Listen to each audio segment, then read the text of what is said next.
est là depuis plusieurs années et nous constatons que la partie de la population la plus affectée, je pourrais dire, ce sont les commerçants, surtout dans ces villages qui venaient vers vous chercher le matériel et repartir, aujourd'hui qui se retrouvent complètement sans activité. Partagez la vidéo.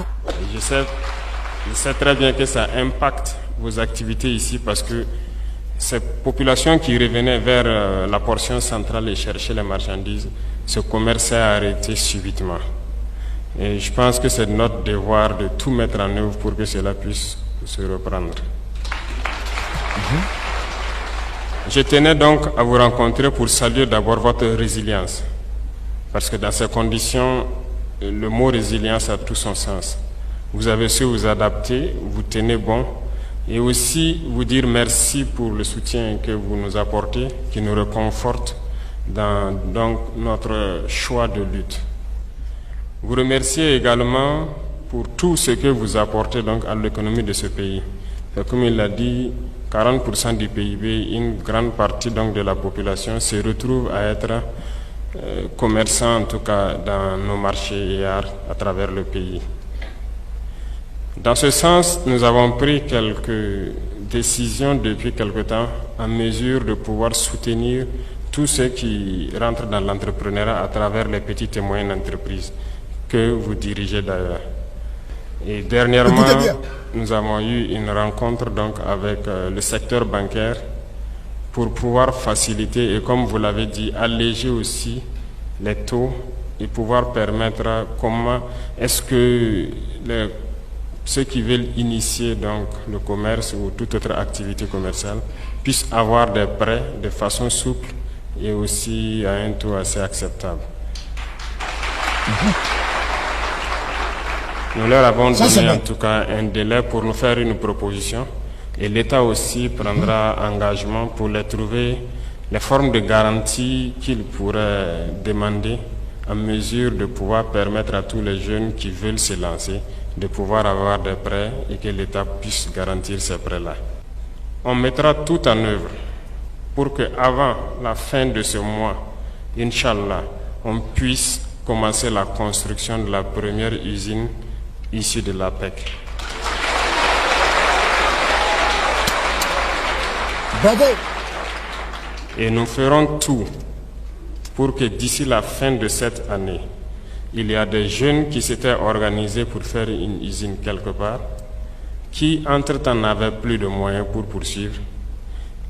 Il a été entre-temps question de vouloir céder ça à des gens venus de l'extérieur.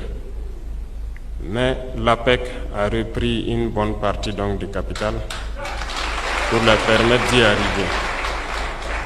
Et nous voulons qu'avant la fin de l'année, les premiers produits Made in Burkina sortent de cette usine et que ce soit vous qui commercialisez ces produits donc, au profit des Burkinabés. Il y a plusieurs zones où il y a plusieurs années de cela où nous n'avons pas mis pied, mais nous pouvons vous rassurer, nous allons y retourner et nous allons nous installer, coûte que coûte.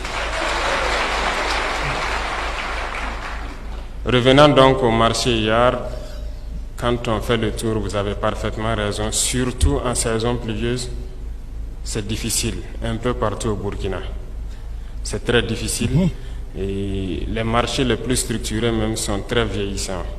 Je ne vois pas à part les tout récents, la plupart de nos marchés ont plus de 20 ans en tout cas d'existence. Et c'est devenu compliqué. Et comme les jeunes l'ont dit, pour avoir des boutiques, c'est assez complexe. Il y a quelque temps de cela, nous avons donné la mission au ministère de l'Urbanisme pour nous proposer un plan d'un modèle de marché assez audacieux. Parce que nous avons l'habitude de construire uniquement des marchés, quelques hangars avec des tôles et tout, et puis partager des petites boutiques. Ce n'est pas souvent évident. Nous voulons essayer des modèles plus audacieux et plus avancés. C'est-à-dire de construction à niveau sur de grands espaces. De sorte que si peut-être au rez-de-chaussée, je suppose que nous avons les commerçants des légumes, céréales et autres, qu'au premier étage peut-être on retrouve les vendeurs de portables et autres appareils électroménagers. Donc, Il est j'attends ingénieux. incessamment les plans d'un tel marché et nous allons voir ensemble comment on peut mettre ça en œuvre. Et ça nous permet de nous mettre en sécurité. Ça permet d'avoir beaucoup de boutiques et surtout nous mettre en sécurité. Sécurité au sens propre du terme contre les cambriolages et tout. Sécurité du côté incendie, parce que lorsqu'on est bien organisé, il n'y a pas de raison qu'on n'ait pas cette sécurité. Aujourd'hui, si les commerçants occupent les rues et les abords des axes, c'est parce qu'il n'y a pas de boutique. Et j'en ai discuté avec le PDS à un moment donné, où il s'agissait de dégager donc les rues. Mais on a décidé de temporiser en attendant d'avoir une solution de rechange, avant maintenant de voir peut-être ceux qui ne veulent pas vraiment rejoindre ces marchés-là. Donc on est sur cette lancée de pouvoir construire ce type de marché un peu partout au Burkina et de permettre à beaucoup de commerçants de se loger et d'avoir vraiment un cadre agréable. Parce que le matin, lorsque vous vous réveillez pour aller au marché, si nous arrivons à mettre ça en place, vous n'avez pas aussi à envier celui qui part dans son bureau. Parce que c'est votre bureau là-bas et ça doit être confortable. Donc voilà un peu ce qui nous guide. Et ce n'est pas seulement les marchés, ça concerne les gares routières. Nous avons des réflexions sur ça. Les marchés de bétail, nous avons beaucoup de réflexions sur tous ces sujets. Et j'attends les différents plans qui seront proposés. Et ensemble, je pense que nous trouverons des solutions. Si nous n'avons pas de bailleurs de fonds, vous tous, chacun à sa place est un bailleur. Chacun à sa place est un bailleur de fonds. Frères et sœurs, vous écoutez ici le capitaine Ibrahim Traoré, toujours éloquent. Avant de poursuivre, avant de continuer, je vous demande une seule chose, de mettre des likes, de mettre des cœurs et de partager la vidéo. Vous savez, j'aime bien, comment dirais-je, déguster et dévorer avec vous les sorties du capitaine président Ibrahim Traoré du côté du Burkina Faso. Partagez, mettez des cœurs, mettez des j'aime. Il a parlé très fort. Il dit, il a beaucoup de projets, ils ont beaucoup de projets qui sont actuellement à l'œuvre. Nous parlons de quoi au juste? C'est un militaire qui est au pouvoir aujourd'hui au Burkina Faso. Donc ils pensent que tout est militarisé, tout est militaire, non.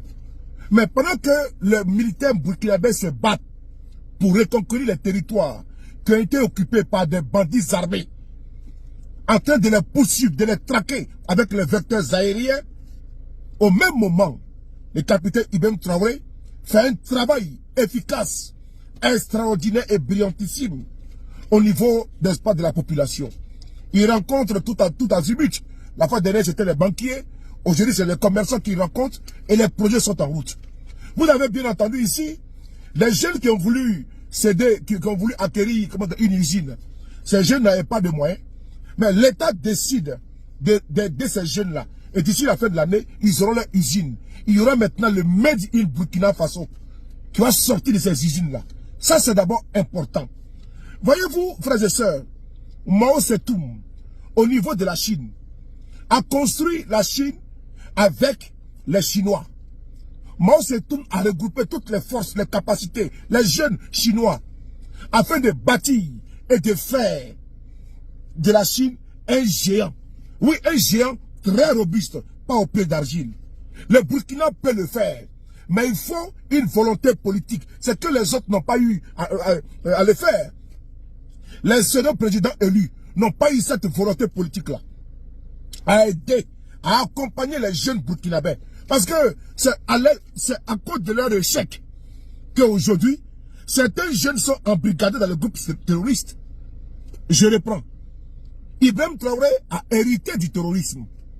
C'est de par l'incapacité, de par l'incapacité des présidents pseudo-élus que le terrorisme a pris vraiment, a eu un terrain fertile au Burkina Faso.